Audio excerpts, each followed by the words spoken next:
Hello my ಕುಚ್ಚುಗೋಸ್, welcome back to my ಡೈಟಮ್ channel.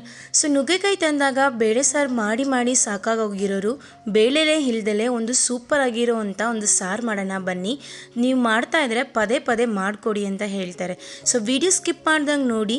ಹಾಗೆ ನಮ್ಮ ವಿಡಿಯೋಕ್ಕೆ ಹೋಗೋಕ್ಕಿಂತ ಮುಂಚೆ ಪ್ಲೀಸ್ ನಮ್ಮ ಚಾನಲ್ನ ಸಬ್ಸ್ಕ್ರೈಬ್ ಮಾಡೋದನ್ನ ಮರಿಬೇಡಿ. ಹಾಯ್, ನಾನು ನಿಂಬಾಣಿ, ನನ್ನ ಕಿಚನ್ಗೆ ಸ್ವಾಗತ. ಸೊ ಈ ಸಾರು ಮಾಡೋದಕ್ಕೆ ಫಸ್ಟ್ ನಾವಿಲ್ಲಿ ತೆಂಗಿನಕಾಯಿ ಎಣ್ಣೆನೇ ಬಳಸಬೇಕು. ತೆಂಗಿನಕಾಯಿ ಎಣ್ಣೆ ಒಂದು 3 ಟೀ ಸ್ಪೂನಷ್ಟು ತೊಗೊಂಡಿದ್ದೀನಿ. ಅರ್ಧ ಮುರಿ ತೆಂಗಿನಕಾಯಿನ ಈ ಥರ ತುರಿದಿಟ್ಕೊಂಡಿದ್ದೀನಿ. ಸೊ ಈ ಸಾರನ್ನ ನಾರ್ಮಲ್ ಎಣ್ಣೆಲಿ ಕೂಡ ನಾವು ಮಾಡ್ಬೋದು, ಟೇಸ್ಟ್ ಬರುತ್ತೆ. ಬಟ್ ತೆಂಗಿನಕಾಯಿ ಎಣ್ಣೆಲಿ ಮಾಡಿದಾಗ ಇನ್ನೂ ಟೇಸ್ಟ್ ಜಾಸ್ತಿ ಕೊಡುತ್ತೆ. ಅಥೆಂಟಿಕ್ ಈ ಸಾರಿಗೆ ತೆಂಗಿನಕಾಯಿ ಎಣ್ಣೆನೇ. ಸೊ ಈ ಥರ ಬ್ರೌನ್ ಕಲರಲ್ಲಿ ತೆಂಗಿನಕಾಯಿ ಎಣ್ಣೆ ಜೊತೆಗೆ ನೀವು ಲೋ ಫ್ಲೇಮಲ್ಲಿ ಚೆನ್ನಾಗಿ ಹುರ್ಕೊಬೇಕು. ಸೊ ಒಂದು ಸೂಪರಾಗಿರೋ ಅರೋಮಾ ಬರುತ್ತೆ. ಸೊ ಕಲರ್ ಚೇಂಜ್ ಆಗಿ ಅರೋಮಾ ಬಂದಿದ ತಕ್ಷಣ ನಾವು ಸೈಡಲ್ಲಿ ಎತ್ತಿಟ್ಕೊಳ್ಳೋಣ. ಸೊ ಅದೇ ಪಾತ್ರೆಯಲ್ಲಿ ಒಂದು ದೊಡ್ಡ ಸೈಜು ಈರುಳ್ಳಿ, ಒಂದು ಮೀಡಿಯಮ್ ಸೈಜು ಟೊಮೊಟೊ ಇದನ್ನು ಹಾಕಿ ಇನ್ನೊಂದು ಟೀ ಸ್ಪೂನಷ್ಟು ತೆಂಗಿನಕಾಯಿ ಎಣ್ಣೆ ಬಿಟ್ಟು ಇದನ್ನು ಒಂದು 75% ಆಗುವವರೆಗೂ ಚೆನ್ನಾಗಿ ಫ್ರೈ ಮಾಡ್ಕೊಳ್ಳಿ. ಈ ರೀತಿ ಫ್ರೈ ಆದರೆ ಸಾಕು. ಸೊ ಈಗ ಹುರಿದಿರೋಂಥ ತೆಂಗಿನಕಾಯಿನ ತಗೊಂಡು ಮತ್ತೆ ಅದಕ್ಕೆ ಹಾಕಿಬಿಟ್ಟು ಸೊ ಈಗ ನಾವು ಸ್ಟವ್ನ ಆಫ್ ಮಾಡಬೇಕು. ಸ್ಟವ್ ಆಫ್ ಮಾಡಿದ ನಂತರ ಮಸಾಲ ಆ್ಯಡ್ ಮಾಡಿ. 3 ಟೇಬಲ್ ಸ್ಪೂನು ಧನಿಯಾ ಪುಡಿ, 1 ಟೇಬಲ್ ಸ್ಪೂನು ಖಾರದ ಪುಡಿ, ಸ್ವಲ್ಪ ಅರಿಶಿನ ಪುಡಿ, ಆಮೇಲೆ 1/4 ಟೀ ಸ್ಪೂನಷ್ಟು ಇಂಗು, ಸ್ವಲ್ಪ ಕೊತ್ತಂಬರಿ ಸೊಪ್ಪು. ಇದನ್ನು ಆ ಬಾಣಲಿ ಹೀಟಲ್ಲೇ ಚೆನ್ನಾಗಿ ಫ್ರೈ ಮಾಡಿಕೊಂಡು ಈ ಥರ ಸಪ್ರೇಟಾಗಿ ಆರಕ್ಕೆ ಬಿಡಿ, ಅಂದರೆ ಬಿಸಿ ಹೋಗೋವರೆಗೂ ವೆಯ್ಟ್ ಮಾಡಿ. ಬಿಸಿ ಹೋದ ನಂತರ ಒಂದು ಮಿಕ್ಸಿ ಜಾರಲ್ಲಿ ನಾವು ಹುರ್ಕೊಂಡಿರೋಂಥ ಎಲ್ಲ ಇಂಗ್ರೀಡಿಯೆಂಟ್ಸು ಹಾಕಿ ಬೇಕಾದಷ್ಟು ನೀರು ಹಾಕಿ ಫೈನ್ ಪೇಸ್ಟಾಗಿ ರುಬ್ಕೊಂಬನ್ನಿ. ನೋಡಿ, ಇಷ್ಟು ಫೈನ್ ಪೇಸ್ಟಾಗಿ ರುಬ್ಕೊಂಬಂದರೆ ಸಾಕಾಗುತ್ತೆ. ಸೊ ಈಗ ಸಾಂಬಾರು ಮಾಡೋಕ್ಕೆ ರೆಡಿ ಮಾಡ್ಕೊಳ್ಳೋಣ.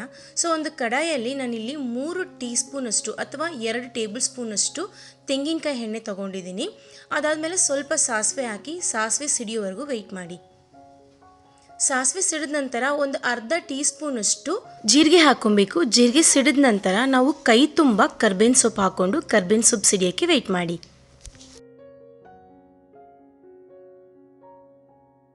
ಇವಾಗ ಒಂದು ದೊಡ್ಡ ಸೈಜು ಈರುಳ್ಳಿನ ಹಚ್ಚಿಟ್ಕೊಂಡಿದ್ದೀನಿ, ಅದನ್ನು ಹಾಕ್ಕೊತಾ ಇದ್ದೀನಿ.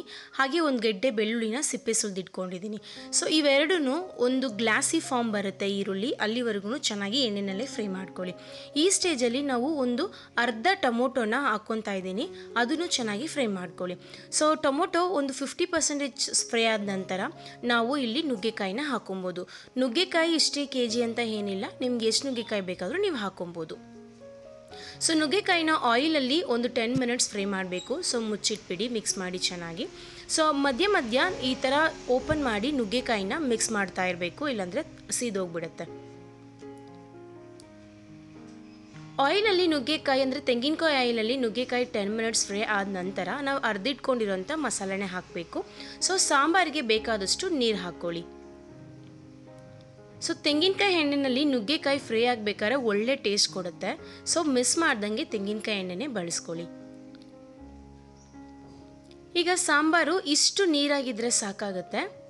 ಆನಂತರ ಸಾಂಬಾರಿಗೆ ಬೇಕಾದಷ್ಟು ಉಪ್ಪು ಹಾಕ್ಕೊಂಡು ಚೆನ್ನಾಗಿ ಮಿಕ್ಸ್ ಮಾಡ್ಕೊಬೇಕು.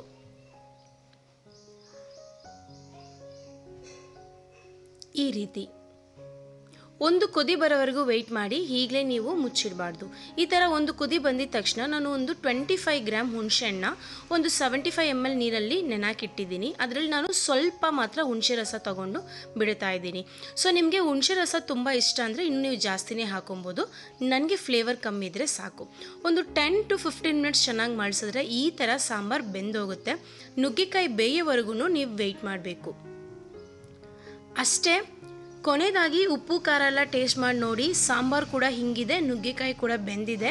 ಈ ಸ್ಟೇಜಲ್ಲಿ ನಾವು ಕೊತ್ತಂಬರಿ ಸೊಪ್ಪು ಹಾಕಿ ಒಂದು 10 ಮಿನಿಟ್ಸು ಮುಚ್ಚಳ ಹಾಕಿ ಮುಚ್ಚಿಬಿಡಬೇಕು. ಏಕೆಂದರೆ ಕೊತ್ತಂಬರಿ ಸೊಪ್ಪು ಟೇಸ್ಟು ಸಾಂಬಾರಿಗೆ ಇಳಿಯೋಕ್ಕೆ ಬಿಡಬೇಕು.